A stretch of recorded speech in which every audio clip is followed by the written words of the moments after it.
Hi and welcome to this video. Today we're going to look at how to create a small PHP script doing a full CRUD.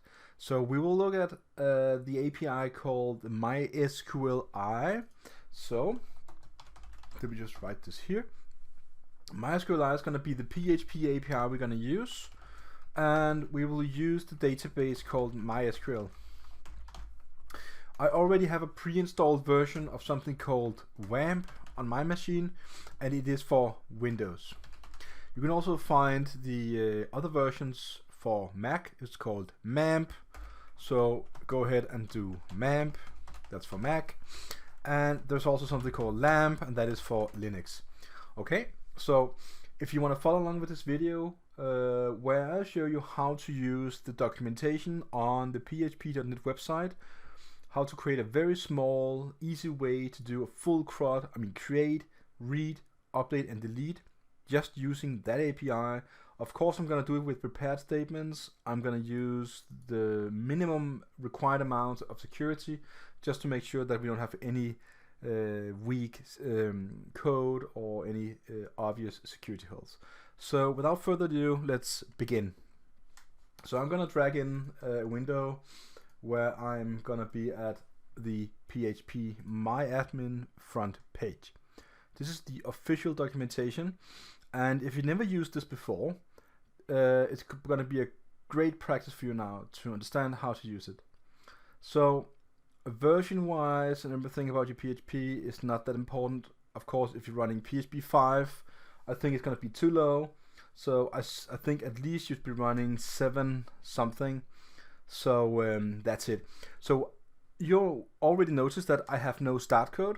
This is I have a tag of PHP. I can go and write echo just like that, and hello, and I can pull in my window again from the right and go to, this is my localhost window, just update it, and you see that this is the hello that I'm getting from the text. So I have basically nothing going on. I should mention that I have pre-installed again my WAMP, and I have this database running on port 3306, and I've created no databases or whatsoever so far. So it's a clean installation, and we will do this just from the bottom. Now I want to say already, you probably noticed this, I'm running on root. This is a clean standard installation just on my own local machine. This will never be a production environment. This will never be a testing environment or anything. This is just how to do PHP code, how to use the documentation. So whenever you're going to run this for the first time, you will of course not use the root user on your production machine. Just want to say that. So let's go back to the PHP side. I know the API is called MySQLi, so I'm just going to write MySQLi in the search bar on the top. Gonna zoom in a bit on it, and you see stuff like, you get some function hits here, like MySQL info, well, that's the right one, MySQLi connect, execute, and all that good stuff. And it looks very interesting, all of this. Also scroll down a bit here on the other window, I can see stuff like the MySQLi class, the driver, and so on and so on. Now, because I've been coding before and I got some experience with PHP, I know in order to find what I need to find, it would be a good idea to find some prepared statements already working. So let's see if I can find something with the execute one. So I'm gonna pick the MySQL execute function here. So basically what I'm doing now is just picking something and seeing what I'm getting on the official documentation to verify if I can use this or not. So it tells me that this is an alias, so I'm gonna click on the original name here instead, and let's see what we get then. I scroll down to some code examples, and what I see here is probably what I need. The PHP start tag, I get the object instantiation of the MySQLi username, host, username, password, and the database name. and we have the object type as the MySQLi for the query, the insert statement, the bind parameters for the 3 question marks, everything prepared statements. We have some execution of it, and we have a fetching result with some SQL select everything here. This is more than enough. So what I'm going to do now is, well, I'm gonna copy paste some of this code, and I'm gonna show you how to do it. So first of all, let's make sure that we have a database. Now they use something called world, and I see they have a table called my city, and inside of that table we have something called columns name, country code, district. Well, yeah, I'm not that good with country names, districts, and stuff like that, so let's just create our own. And I'm gonna go to PHP my admin for the first time, and I'm gonna click on the databases tab, as you see, or just this is probably what you see from the first time. So I'm gonna click on databases, and then I'm gonna choose a name. Now the name is gonna be very easy. I'm gonna create a name called a database called people. So I'm gonna click create for that. Now I have a database called people, and the first table, which is the first option I can choose, is gonna be the actual name of the table. And since the database is called people, I'm gonna create a table called persons. I know this is probably a weird name, and column should be 4. Let's see, that's okay. And now I'm gonna create all the different columns. So the very first one is gonna be the ID. I'm going to use that for the primary key. It's going to be an integer. The length is fixed. I'm going to scroll to the right and pick outer increment, primary key, and it seems like this is fine. And the next one is going to be a varchar, and the varchar is the variable character, so it can vary in between different kind of sizes. There'll be a name. And the varchar is going to be the name, I've just got the address, and the other varchar is going to be, let's say, something like name, address, and let's just say age for now. So my name, the length of that, let's just assume that 25 characters is enough. The address, let's assume 50 characters enough, and the age, in this case, it's a varchar, so I can treat it as a string.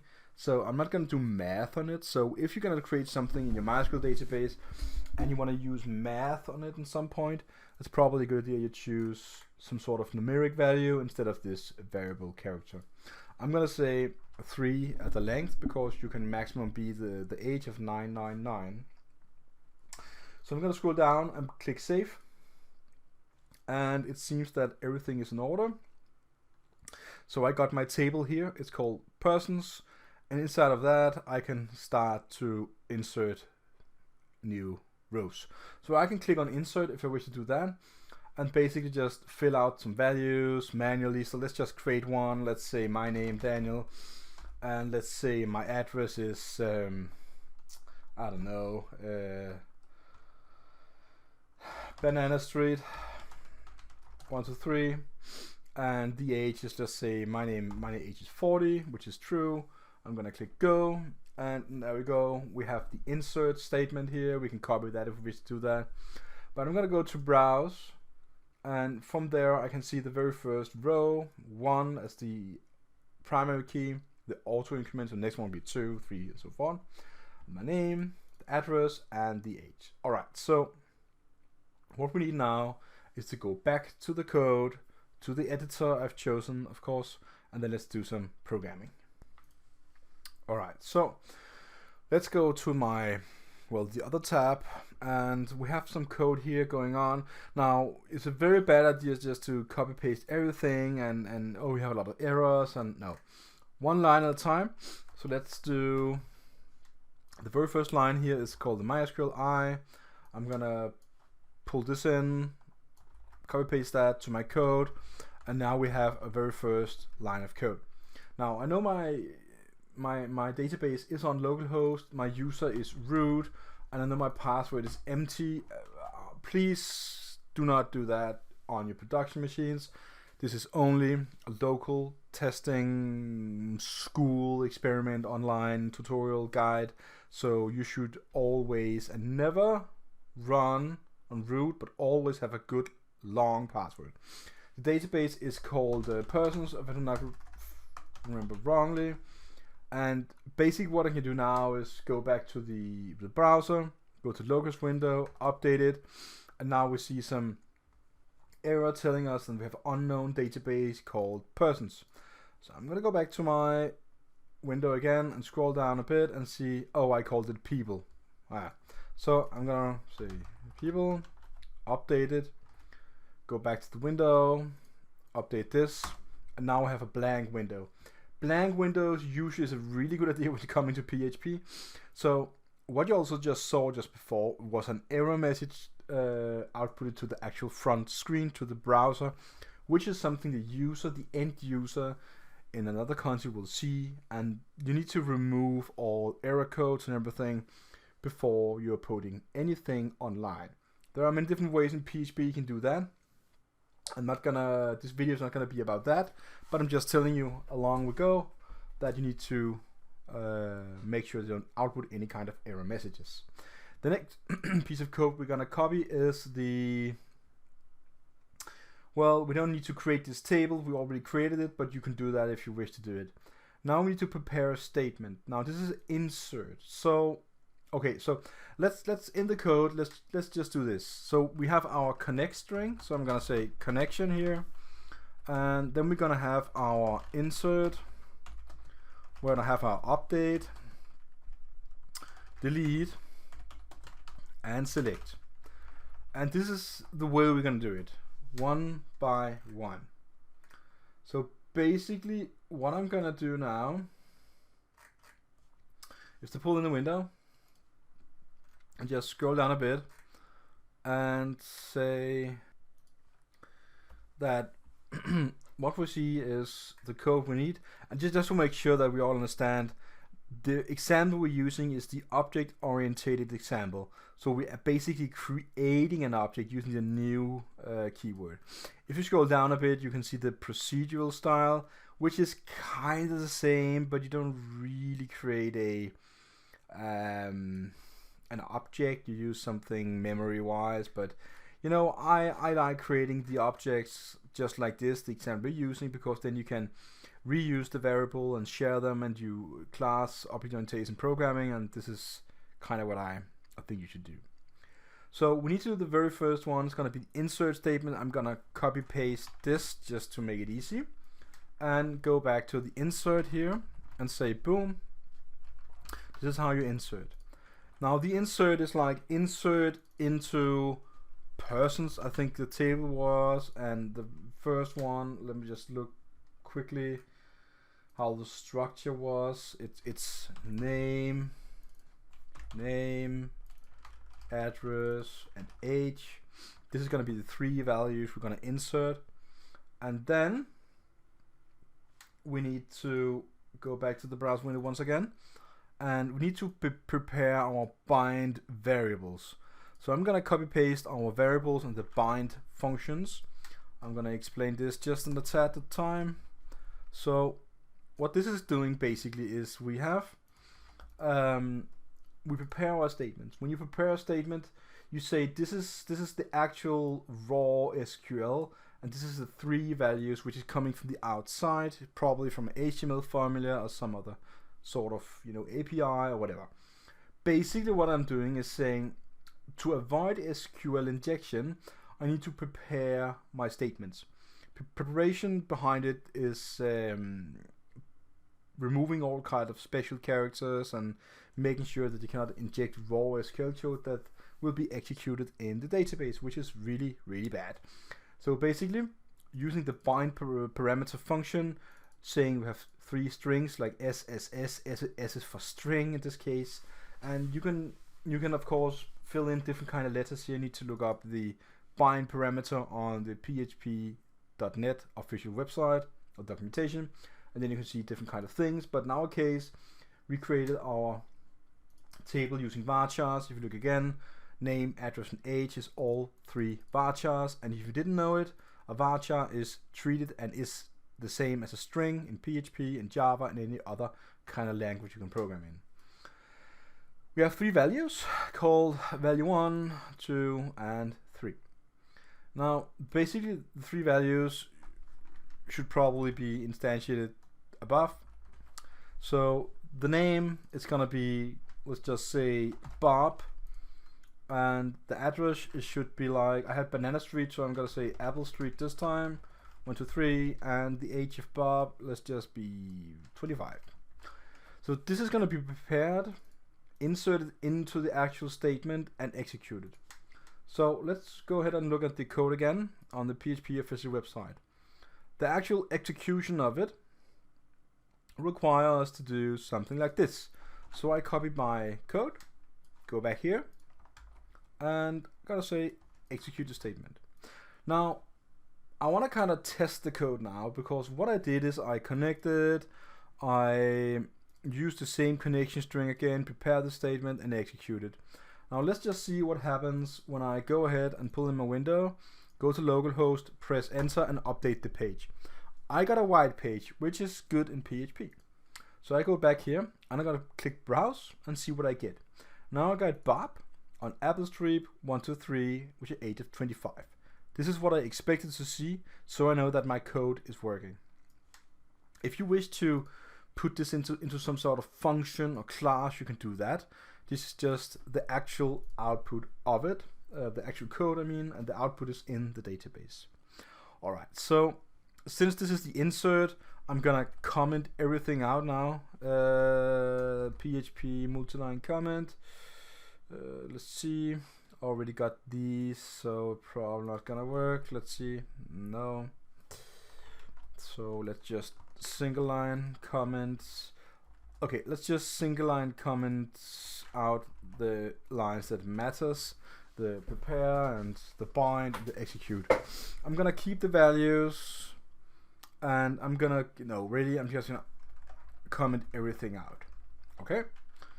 Now we're gonna do the update version. So now we're gonna update Bob. I know we put in Bob on Apple Street 1, 2, 3. Let's go look at the database again.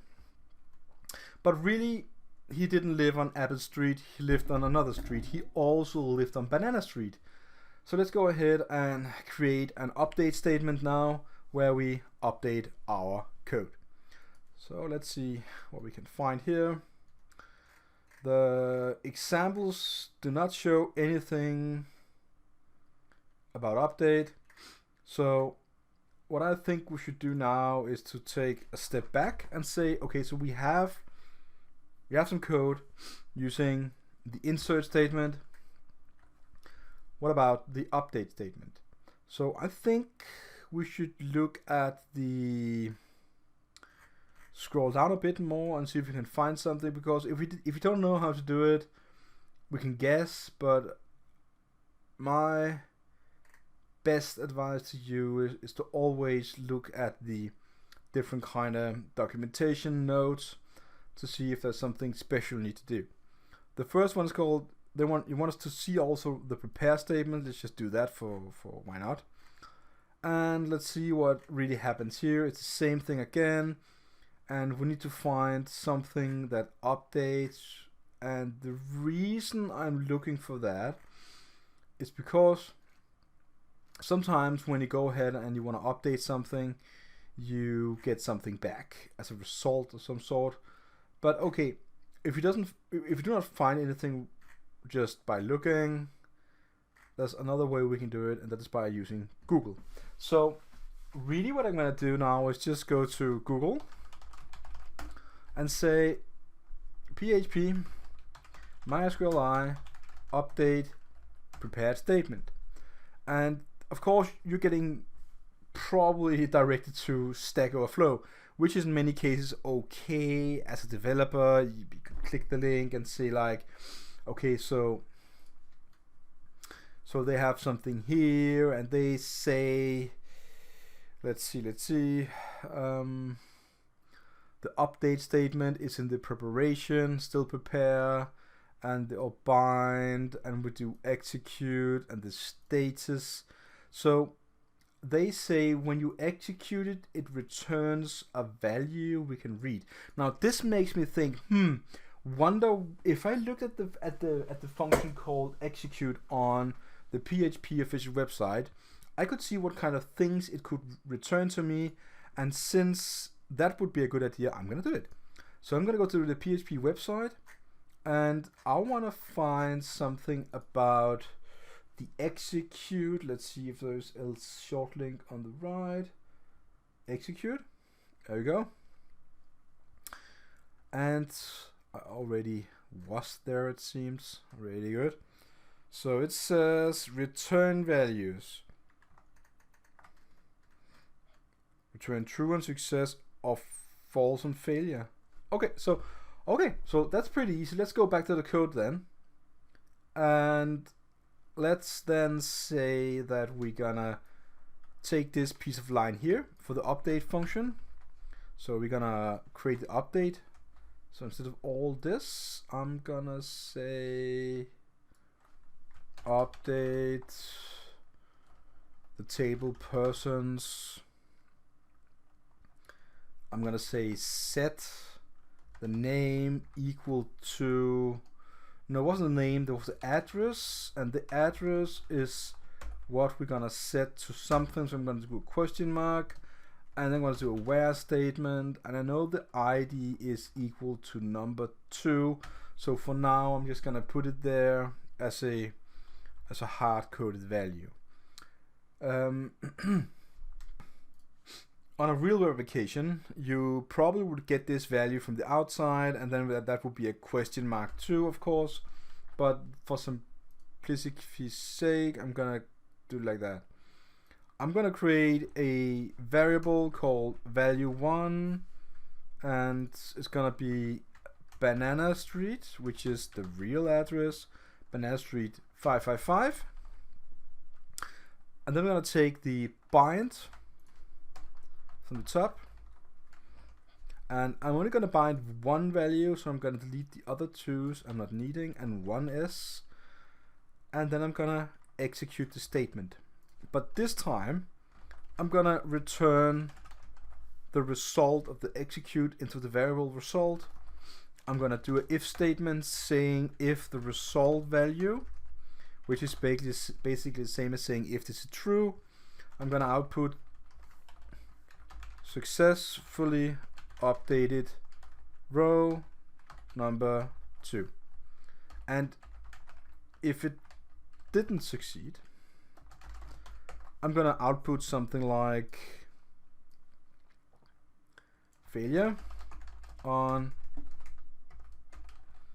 update. And then that's it. So basically what I'm going to do now is to pull out the browser window once again. This is the browser window. When I update, well, the localhost window, I should see the Apple Street change to Banana Street 555. Let's go to the window, press update, and I see the message called successfully updated row number 2. I'm going to go here, press on browse, and you see that now we updated the Banana Street to 555. Now let's also see an error. So I'm gonna go back here and change the ID to something crazy as number, let's say 20. I know I don't have any IDs called 20, so I'm gonna go back and update the same again and see that it did say successfully updated. Did something happen in here? No. So basically what happened here is that I had no direct errors. The value did get bound, what I'm gonna say, to the SQL statement, and the actual execution did actually work. So the actual success and the failure is not dependent on whether it found something or not. Now there are other kind of functions you can use for that. I think, if I remember correctly, from the old days of MySQL, it's called affected rows, or some way you can see what kind of rows got affected. So let's see if we can find that. Let's see. Let's go to the search bar. Affected rows, sorry, it's just right there in the top. And scroll down a bit, and we can see that we can, from the actual statement after the preparation, the result of that, we can call affected rows. Let's just take this print line there and put it in, and in the bottom, after all this, let's just do the print line of this preparation there, and we do affected rows. Save it, go back to the window. I'm gonna update it, and it says rows affected 0. So if I go back to the code and I say, okay, so we want to affect row number 2 with just the same value, it should trigger, let's see, no change. Okay, so let's change the value to 5, 5, 4 5s to 3 5s. Go back again and update it, and now we see that we have 1 affected row. If I then update it again, we have 0 affected rows, because what is already altered cannot be altered to the same value. That does not trigger the increment of the value of affected rows. This is the way you should also check if you know that you have some affected rows. You want to make sure that the update was set in place. Alright, so this is the way you update, and basically that's it. So I can comment everything out now just like that. Really good. Now we're going to do delete. So delete is also really easy. You can probably guess it. We copy paste this line. We do something like delete from persons where ID equal 2. So basically we're going to delete the row we just inserted. Now, since we do it on a literal value and we do not bind anything, this is fine. If so, you will need to do the same question mark stuff as we did with the bind value and everything. I'm going to execute the statement. And because we have this, we're going to copy paste all of this, put it below. And now we have our, if this went good or wrong, we can say that an output to the screen that we successfully deleted something, and we can also see the amount of affected rows. So let's go back to the browser window again and update the screen, and now we have 1 affected row. Let's go to the database, click browse, and now number 2 is gone. Let's go back and update again, and we see that it still tells us that we successfully updated. This is of course deleted. I'm just gonna alter it right now. It's just forgot to do that. Go back and update, see the same one again, that the rows inserted are still something that I should, when you copy paste, you get these kind of weird errors. Deleted, failure on deletion, you know, it's the way it is. You see that rows deleted is still 0 because it cannot delete something that is not there. So that is why you get these values returned back. Now the interesting part is going to be here. We're going to select the values now and show them on the screen. So I'm going to go back. I think I'm going to go back on history in my browser a bit, just to the actual part. And the one is called retrieve all rows from my city. So I'm going to basically copy paste this part here, go back to the code, go back to select statement, and insert this here and put it in a bit. I'm gonna comment out the delete section, and basically I know I only have 1 row, but that's okay. Select name, address, age from persons. Let's just do some line separation for better readability. I'm gonna execute the query. Now, if we had any sort of lines to prepare, just like up in the update statement, for example, with the question marks, we would need to do the preparation of it with the bind function and execute it and everything. But in this particular example, we only have a static example of a select statement. Let's do one with prepared statements afterwards. So I'm going to select it, execute it, and from the result value we can call something called fetch row. We're going to take 1 row at a time, populate that into the variable row, and then we can print it out to the screen using, for example, this way, saying 3 strings with row 1, 2, and 3. So let's go to the browser, update it, and now I see stuff like Daniel, Banana Street, and 40. Now the reason for the parentheses around this value is because in the update statement, sorry, the printf statement function, we also put parentheses. I can just remove those. Go back and update, and now we get the values as we probably wanted to see them. There's still a comma in between, so I can also remove the comma if we wish to do that. And I can do raw HTML and whatever I want to do. And this is the way you output it to the screen. So this is the way you do a full CRUD using the MySQLi API, using the official documentation from php.net. So I did nothing else but just knowing what I wanted to do, and of course if you're brand new to PHP, this is probably not the way to go for you, but you can do it of course. It's not that difficult or hard. If you have a small amount of knowledge or limited amount of knowledge about SQL, databases and programming, maybe you should go and take a very simple course in the different things before you watch this video again. So as I promised, let's do some preparation of the statement called select from something. So it's going to be where the ID is equal to question mark.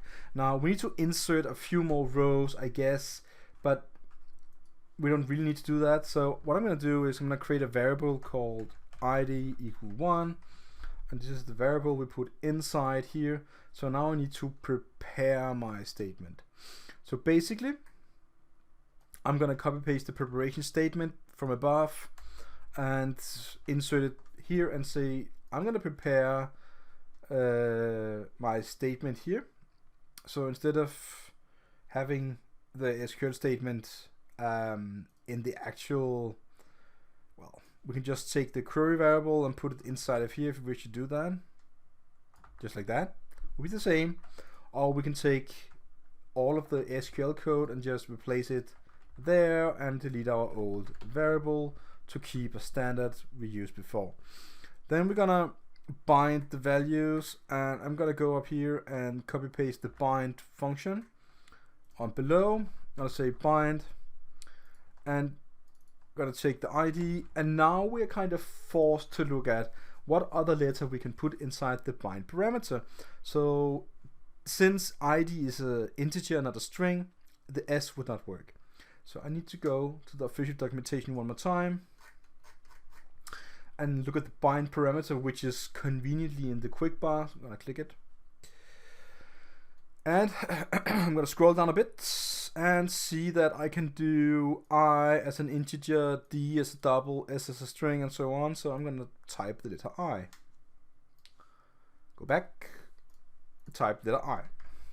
Now we have our statement here and the bind. Now we need to fix our execution of it, and this is where it all gets a bit interesting. Now before we did all this, let me just take the first one. We did an insert and we said like, all right, so the bind preparation and the bind in the statement type, so the statement variable is being returned by the preparation of the SQL statement, saved in the stmt, which is short for statement, and then we do a bind on that, calling bind param on the statement, and on the statement we call execute. And the same thing happened with the execute on the update, and the same thing happened on the delete. We called execute on the statement. So now we need to fetch some data, and execute returned true or false and failure, but we're not going to use execute now because we're going to get data back from a database, which is why select is a bit different when it comes to preparing a statement. So let's look at the actual way this works. It says that we're gonna use MySQL query, all right, so something like that, and then we have the query. Now since we don't have the answer right now and we're going to use the documentation, basically I'm going to say, well, I'm gonna wait with this and go to the right, scroll up and say the query is the method I'm gonna use. Let's see if we can find it in the short quick bar. It could not. So let's just go ahead and write MYSQLi and then query and get the method or the function, and let's see what happens here. So we scroll down a bit, and to get an example of this, they say use the MySQL query just like this and return the result, but this is without prepared statements. So now we are caught in confusion and we don't know what to do. The way that I would go around all this, if you don't know exactly what to do, is that I would go to Google once more and say, alright, so let's Google and say PHP MySQLi select and then say prepared statements, and then we get a hit on phpdelusion.net saying MySQLi select query with prepared statements. Let's take that, and if you scroll down a bit, and they give us some code here saying select all from blah blah blah, and we have a question mark, and then we do from the connection, which is just another variable name, prepare the statement. We bind it, we execute it, and then we get results. Now this is very interesting because this is something we didn't really see coming. So what I'm gonna do now is I'm gonna copy paste this code here. I'm gonna show you how to do it. So I'm gonna pull in the window and I'm gonna put the code that I copy pasted just below with a lot of space so we don't get confused. This is the code I just got. This is the code I have for PHP official documentation. So since we're using prepared statements, we need to do something different now. It would seem, at least. So it got our prepare, which is this line here, and since we already have that, let's just press enter and say the next line is bind. Let's press enter again, and the next line is execute, so we can do that. So it basically say execute now, just following the steps. And next one would be get results, so I'm gonna say get results, okay, and the last one is gonna be fetch associated results, and this looks almost like this. Instead of row, it says associated. I think what if, could it be that the result variable had other function, fetch row, associated, so on? So I'm gonna outcomment this code here below. I'm gonna remove this here because we already have get result. I'm gonna take that away, and now I'm gonna get to the testing part. I'm gonna execute this. Go back, update my page, and now we see stuff like Daniel, Banana Street 1, 2, 3, and 40 again. So what I'm gonna try is say, what if I update the ID to number 2? This should not work because I do not have had 2 rows. I get nothing, which is true. So I'm gonna go into my SQL database, into insert, or well, the PHP my admin, sorry. I'm gonna insert a name called Bob. He lives on Banana Street 12111, and his age is 25. I'm gonna insert another user. It's called Julia, and she lives in Apple Street 5, and her age is also 25. And then I'm gonna go back to my code and say I want to select user number 2, which is still the same. Go back to window, update again, and now I see nothing. Okay, so now we have an interesting problem. I'm gonna go back to my database and I'll say browse, and what we see is we have users with IDs 1, 3, and 4. Now we already used number 2. This is just the way it works on MySQL databases, or just SQL databases in most cases, that already used primary keys is not reused until you release them. We haven't done that, so from the number 3 and 4. Okay, so let's trait number 3. Save it, go back, choose update, and now I see Bob and Banana Street 101 and 25. And I'll go back to my code again and say I am not gonna do any where statement in this occasion. Gonna remove that. I will remove the bind parameter, and then I'm gonna execute once again, and I'm gonna see all the users on one line. That is of course very ugly, so I'm gonna go back. I'm gonna update this with a new line. I'm just gonna do it with a break because we're doing in HTML. Go back again, and now we see 3 users output to the screen. So this is the way we can do very basic create, read, update, and delete using the MySQLi, only working for MySQL databases, of course, with prepare statements, so we have some sort of security in order.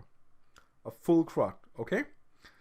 So I hope you like this video, and I hope that you learned something new about how to use the official documentation of PHP.net, how to go around if the documentation doesn't really inform me well enough, how can I find some answers and test it and see if this works or not, because I will admit it, that documentations usually doesn't have all what it takes. Maybe sometimes you need to use Google or Stack Overflow to get the right answers, and this is the practical approach that I just showed you. Please be aware, whenever you copy paste code, you have a slight chance of copy pasting flaws or security errors or just security and misconfigurations and everything. So please be aware when you copy paste code, read what it says before you do it, and please be aware of what's inside the code. I hope you like this video again, and if you like it, please comment, please write to me, and if you wish to do it, you can subscribe to my channel, which I hope you will do. And then I'm going to see you again in another video in the future. Bye for now.